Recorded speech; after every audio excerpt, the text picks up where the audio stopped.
Willits, All Men Stories. The Largin Knife Saga. I really love your swords. I think they're just, and your knives, Thank you. just, do you do your own Damascus steel? We do not. In fact, of the 75,000 knives I've made, is the most prolific living knife maker. I didn't forge a single one of them. We would use handmade steel, but forging is an art unto itself. So we did what they call stock removal. We'd buy bars of steel and we'd grind away everything that wasn't a knife, and then the handles. This is sculpted. Mother Nature took care of the blade on this one from a swordfish bill. But, you know, we would, like these here, this is a slice of a meteorite. So that's no different than any other already made metal that we would use. But the Damascus steel, this was forged by one of our, we had a co-op where we would train knife makers, and this was one of our members that did that. So we didn't forge, we ground. Lots. So you got pieces of Damascus steel, and then Right. Then we would make knives from them, just like any other steel, but didn't actually forge or make the steel. We gave him the meteorite. We processed the meteorite and then gave him the meteorite, and then he made it into Damascus steel. Oh, that's or awesome. like this one from a 32 Chevy Leaf Spring. You know, all the character was already given to it by sitting and rusting for however many years, and. But you had to forge it. No, that was what they call it. Not forging. You made it. You run it through to make it stronger. The heat treating. Heat treating it. Yes. Right. Yeah. I did that once. I did that once in Memphis when I was in the Navy. They sent me to a place where they showed us how to work with steel. Mm-hmm. Yep. And they had a forge there, and not a forge, but a fire pit, and the whole thing where I could go in and put it in, and put it in oil or put it in water, right? Whichever process you want, and then you worked it again, and then it was fun. Yeah. Well, forging's a lot like work. For a living, we never forged, but then as it became obvious I'd be making more knives than any living knife maker, I got interested in my craft. And we heard they used to make knives out of meteorites. We thought, well, we want to learn that. Napping arrowheads. We used to winter out in Quartzsite. Found a Chippewa Indian that was going to teach me napping, and I came back to the bus parked out in the middle of the desert, and I said, I found somebody that's going to teach me to nap. And she looked at me like, you need lessons for that? Yeah, right. But so I learned how to nap stone, and then when we went, I didn't bring it in. I meant to bring in that saber, the atlatl. But then when we started wintering in Florida, we learned about the ancient people in Florida, the Calusa, and they didn't have stone, so they used shells. And we've got axes and shark's teeth and different tools that the Calusa made. We'll show you those tomorrow. You're not leaving real early, are you? Okay, well, we got some other stuff we'll show you that you'd get a kick out of. Oh, I'd love it. So that's what we do. When we travel around, we teach the history of cutting tools, the most important tool we have. Nothing, we tell the computers that the kids know more about than us, clothes, bite-sized food, cars, rockets. Without cutting tools, none of them would exist. So we go places and teach people about that history, and like a lot of stuff with Boy Scouts, let them make a knife out of a seashell, nap an arrowhead, and forge a little knife out of half a horseshoe to just give them that experience. And it's a blast, and we get paid for it, so it's good. That's great. It is. It's a lot of fun. Now you say you're down with the Seminoles in Florida, right? Yeah, the Seminole Indian tribe hired us. Actually, they saw us demonstrating somewhere, and so the chief had one of his secretaries call us up and invite us out to it. They have a reenactment of the Seminole Wars every year out there on the reservation there between Naples and Miami, there on the Tamiami Trail.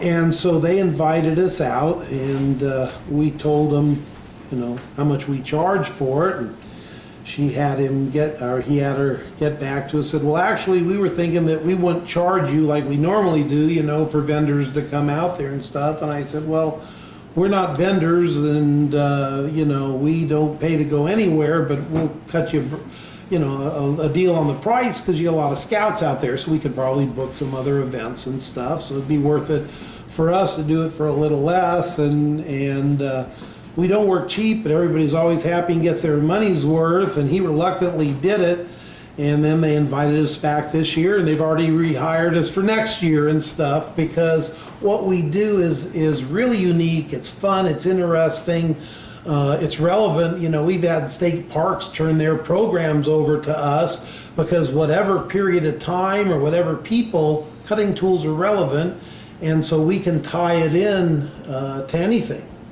And so we make it fun, and then especially when we can do it hands-on, because making things is lost to people anymore. It just, you know, magically appears at Walmart. You know, people don't make things anymore. They're spit out of machines. We've had 1-year-olds make knives out of a nail. Let them hammer it out at our shop. Of course, Dad's standing right behind him with a smile ear to ear, you know, so he's hiding behind his little 1-year-old. But yeah, I mean, it's a trip, you know. And it's amazing the amount of 20 to 25-year-old guys that we've had at the shop that it's obvious they've never held a hammer in their hands in their life. And it's like, holy criminally, how did they get by? Yeah, so just the idea of craftsmanship and making things is unique. But we have fun doing it, and it's awesome. I say we do a couple of events a month and then get to hide out and explore and have fun the rest of the time, and it's neat. Why do you show me just 3 or 4 items so that this is the complete this each year? That one is the tooth of a hippopotamus, and a little band of sodalite and chrysocolla, some stone, and then this is Damascus steel hammered from a meteorite. Do you do the stone? Do you do the handles? Yeah, everything else, I mean, you know, this came to us as a bar of steel. Everything else was all raw materials. We, you know, that's the only thing that we don't do. Let's see, this was the one from the 32 Chevy. You've been up to Alaska, you know about Usyk? Yes. So this is an Usyk handle on this one, and the sheath tells the story of where the handle comes from. And this is the smallest knife and the smallest arrowheads I've ever done.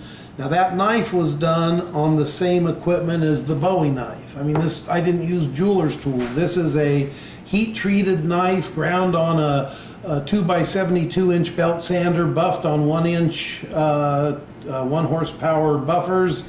And in fact, the miniatures, there was some more. There's these miniatures here are the ones that I've lost the most blood over. And in fact, at church when my daughter was little, she'd count new scars on Daddy's hands.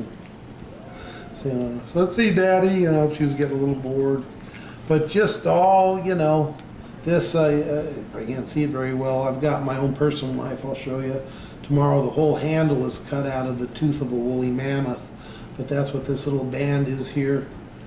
She loves to take me to museums. It's embarrassing. All he does is look at the knife handles.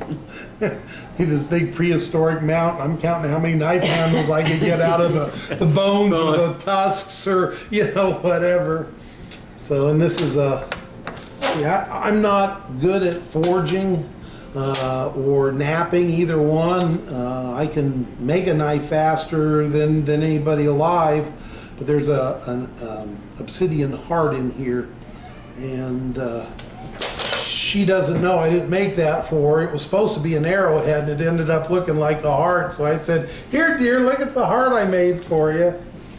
So. Now, but when we did production, we do like 500 to 1,000 of the exact same knife. Right. You know, so when we were doing that, we would buy bars of steel, like 8-foot bars of steel. Cut it down to length, grind it to shape. We'd send them off to have them professionally heat treated and then get them back.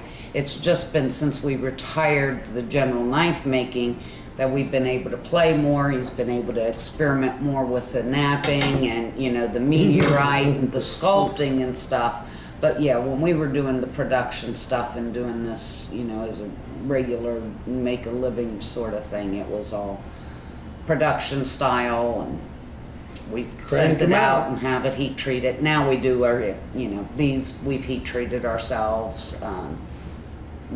Done some hammering for forging, but it's still not.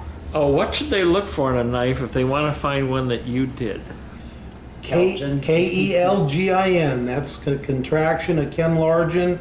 Now we retired the Kelgin knife name when we retired from making about 8 or so years ago. 2005. But see, when I said we retired from knife making, she thought that meant you don't make knives anymore. She somehow got this idea that retirement means you don't do something anymore. It's just that you don't do them thousands at a time. I still like making a few knives. She said, that's it, I'm done. So now any of these, they say KC Largin on it. And so there's probably 75 or so knives in existence that have my actual name. But any Kelgin knife was either, her and I or me alone that made it. We had some apprentices making them for a few years, and they said Kelgin, and then it had a little A for apprentice next to it, but there weren't a few hundreds of those. Apprenticeships and the concept of taking time and learning a craft is also lost in this day and age. If they can't, come in and get a paycheck the following Friday, then it's really not worth pursuing. And so, the idea of spending years learning a craft and making things over and over again to learn and perfect your skills is, And then if they can't do it right the first time, then I can't do this, and they just quit. Yeah. Get frustrated and quit. Down there, that little folder is this is my Kershaw commemorative that they did on my 30th anniversary. Is the most prolific living knife maker, over 75,000 blades. And so I've got a commemorative knife, and I didn't have to die first, which is really convenient. And that's sort of neat, just one of those fun little things. We've made knives for Paul Harvey, and General Colin Powell gave a knife that we made to Schwarzkopf and all the POWs after the Gulf War.